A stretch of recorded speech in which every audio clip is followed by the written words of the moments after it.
Bom dia, sexto ano, eu sou seu professor Milton, estou aqui mais uma vez para mais uma aula de português. Pessoal, todos vocês aproveitaram bastante as férias, ficaram esse tempão em casa, né? E agora nós estamos a retomar nossas queridas aulas. Tenho certeza que todos vocês estavam morrendo de saudades e não viam a hora de começar. Assim como eu, estamos muito loucos para nos reencontrar e recomeçar todas as nossas atividades, né? Então, a gente terminou o último bimestre, o segundo bimestre, depois de ter estudado até a questão da escrita, né? A gente se focou bastante na questão da escrita. A gente viu sobre sílaba no primeiro bimestre e no segundo a gente viu sobre os atos da fala, a frase, o contexto, né? A gente viu tudo isso. A gente viu também oração e período, foi algo importante que a gente viu no bimestre passado, né? Nesse daqui, dando prosseguimento às nossas aulas, vamos dar prosseguimento ao nosso assunto, a gente vai para dar mais uma reforçada para vocês sobre texto, né? A gente já viu o básico sobre ele, a gente sabe o que a gente sabe até agora sobre texto. A gente sabe que um texto, ele é o ato de se comunicar, é o ato de estar em comunicação. E o que seria comunicação? A comunicação é interagir, né? A gente se comunica quando a gente quer expressar alguma coisa, quando a gente quer expressar uma ideia, quando a gente quer passar uma lição, quando a gente quer pedir alguma coisa. Tudo isso são comunicações, são interações. Isso é a interação, tá? É, quando quando a gente tá falando sozinho, quando a gente tá falando sozinho, isso pode ser chamado de texto? Não, né? Quando a gente tá escrevendo algo que a gente nunca vai mostrar a ninguém, que ninguém nunca vai ver, isso nem isso chega a ser um texto. A não ser que seja algo reflexivo, que seja para você, tá? Por quê? Porque o texto ele tem que ter sentido e ele tem que ter a interação, tá? Então temos que ter uma interação entre ambas as partes.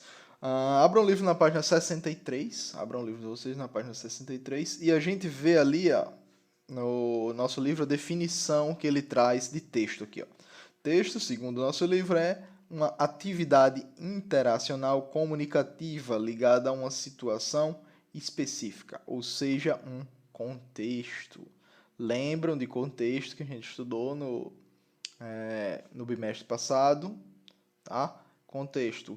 Em que sentido a gente estudou o contexto? A gente viu frases situacionais e frases de sentido completo. Frases de sentido completo são o quê? Aquelas frases que não precisam de algo antes ou algo depois para fazer sentido.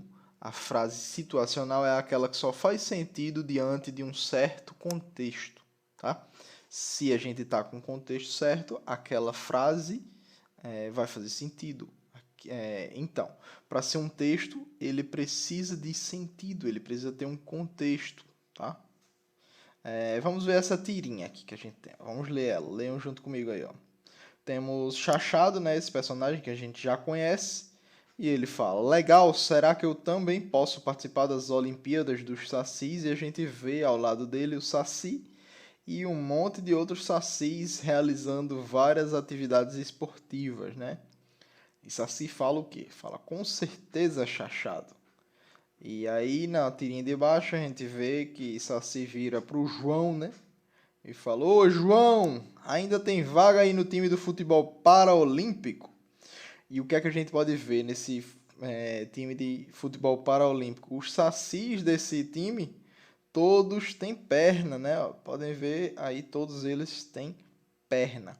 O que é que o livro da gente está querendo nos mostrar aqui? Que sentido ele traz aqui para a gente? A gente viu o quê? A gente viu as falas. Esse texto aqui é um texto verbal, mas ele também se utiliza de uma linguagem não verbal. A gente aprendeu no bimestre passado o quê? Que linguagem verbal é aquela linguagem escrita, que tem algo escrito, tá?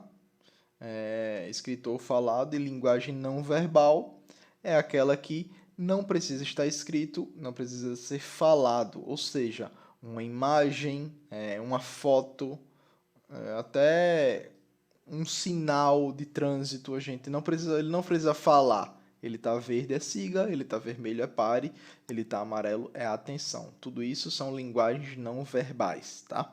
Aqui a gente tem a linguagem verbal, que é o quê? Que são os textos nos balões. Legal, será que eu também posso participar das Olimpíadas dos Sacis? Isso tudo é a linguagem verbal sendo exercida. Aqui é a nossa linguagem verbal. Já no final, ó, a gente tem, ó, João ainda tem vaga aí no time do futebol paraolímpico.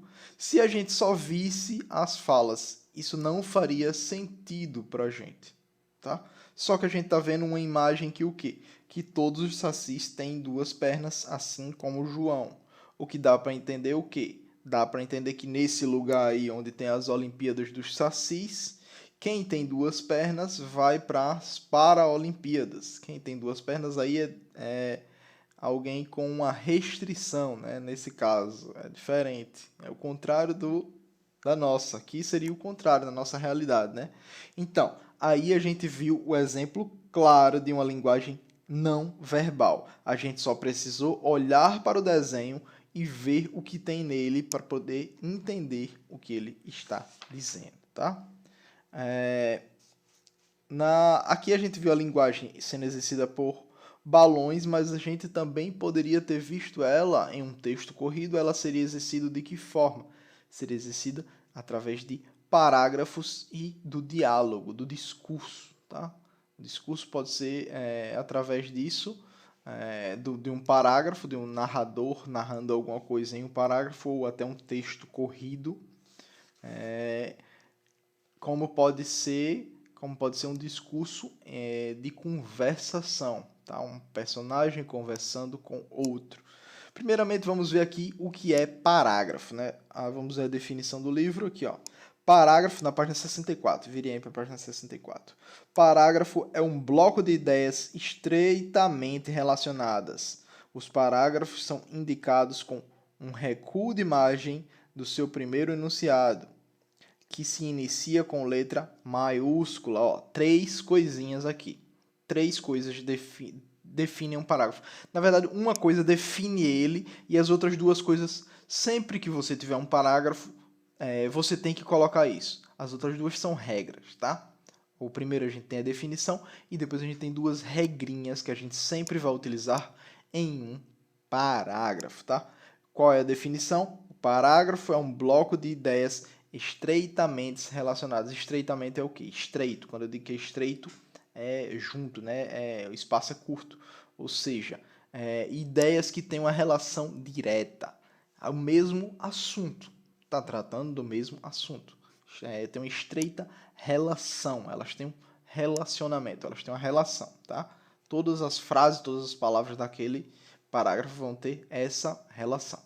Se eu estou falando que eu fui para a padaria e aconteceu isso, isso e isso durante o meu dia e eu estou falando sobre minha vivência naquele dia, uma coisa, tá? De repente eu falo, minha mãe gosta de chocolate e começo a falar sobre minha mãe gostar de chocolate e isso vira o foco.